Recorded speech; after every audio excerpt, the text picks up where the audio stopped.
Assalamualaikum warahmatullahi wabarakatuh. Kami dari kelompok 1 akan mempresentasikan tentang konsep dasar tes, penilaian, pengukuran dan evaluasi, serta pentingnya penilaian bagi siswa dan guru. Sebelum kita memasuki slide selanjutnya, perkenalkan saya untuk memperkenalkan kelompok 1. Yang pertama, Fatwatul Ummah dengan NIM 274. Yang kedua, Dimas Daniel Effendi dengan NIM 294. Yang ketiga, Wi'anah dengan NIM 311. Dan yang terakhir, Ifah Nadiatul Khairiyah dengan NIM 552. Di dalam materi ini yang ada 3. Yang pertama, konsep dasar tes, penilaian, pengukuran dan evaluasi. Yang kedua, hubungan penilaian dan pembelajaran. Yang ketiga, pentingnya penilaian bagi pendidik dan peserta didik. Kembali pada materi yang dikaji yang pertama, yaitu konsep dasar tes, penilaian, pengukuran dan evaluasi. Tes merupakan alat ukur yang digunakan guru untuk memperoleh informasi yang dapat berupa jawaban benar atau salah. Sekaligus, pengukuran tersebut dapat diperoleh data hasil belajar peserta didik, ada yang skornya tinggi, sedang, dan juga rendah. Selanjutnya, penilaian. Penilaian merupakan upaya penarikan kesimpulan tentang perkembangan atau hasil belajar peserta didik yang diperoleh dari berbagai jenis tagihan dan pengolahan informasi untuk menilai hasil belajar dan perkembangan belajar peserta didik. Selanjutnya, saya akan menerangkan tentang pengukuran dan evaluasi. Apa itu sih pengukuran? Pengukuran adalah kegiatan pendidik untuk memberikan angka-angka pada suatu benda atau peristiwa pada tes yang dikerjakan oleh peserta didik. Yang artinya pengukuran itu bersifat kuantitatif karena bersifat pada angka-angka. Dan pada tes yang dimaksud itu bisa berupa tes atau non-tes, yang artinya tes itu bisa berupa soal-soal, dan kalau non-tes itu bisa bersifat observasi. Guru dalam melakukan pengukuran tidak membuahkan nilai baik atau buruknya, tetapi pengukuran dihasilkan untuk memperoleh evaluasi. Bisa dipakai untuk evaluasi lebih lanjut. Dan apa itu evaluasi? Evaluasi adalah pemberian nilai terhadap kualitas pembelajaran peserta didik, yang dimana proses yang sistematis untuk menentukan atau membuat keputusan sejauh mana tujuan-tujuan pengajaran telah dicapai oleh peserta didik. Dan tujuan evaluasi untuk melakukan pembelajaran itu lebih baik daripada sebelumnya. Oke, selanjutnya adalah hubungan penilaian dengan pembelajaran. Pendidik atau guru dapat mengetahui hasil dari pembelajaran sejauh mana tingkatan ketercapaian dalam tujuan kompetensi dari pembelajaran yang telah dilakukan.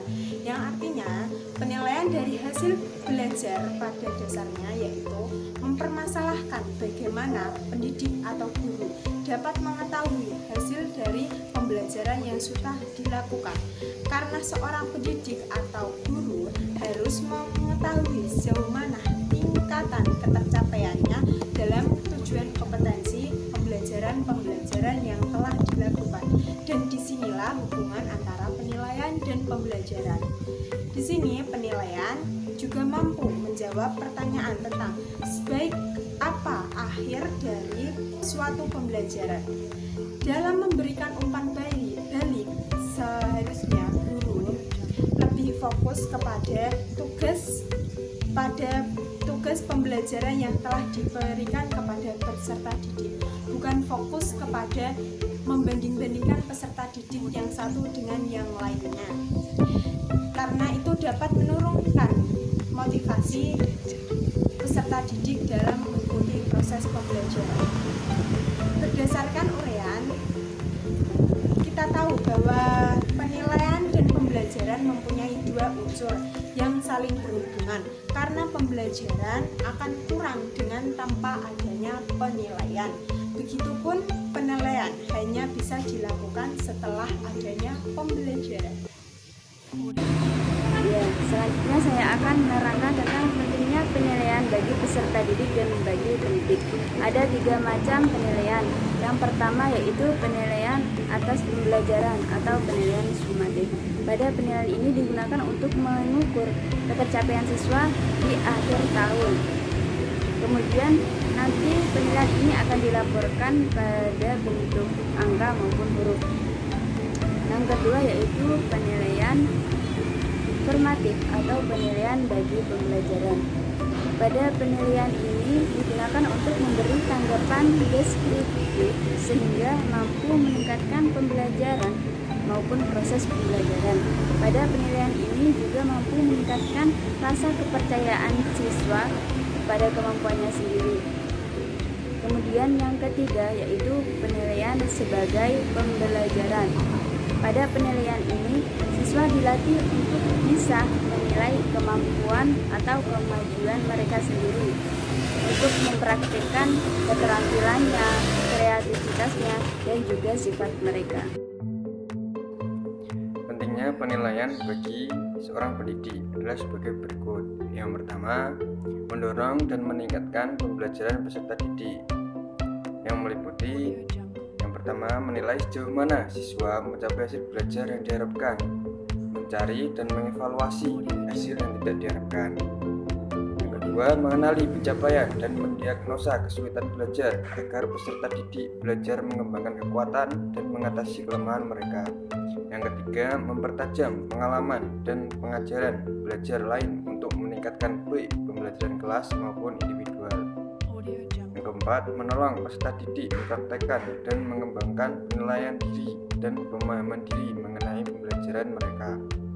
Yang kelima, menolong siswa menentukan tujuan pembelajaran yang bermakna dan realistis serta menerima tanggung jawab atas pembelajaran mereka sendiri. Dan yang kedua, itu mengkomunikasikan informasi bermakna kepada siswa, orang tua, dan otoritas sekolah mengenai pembelajaran siswa.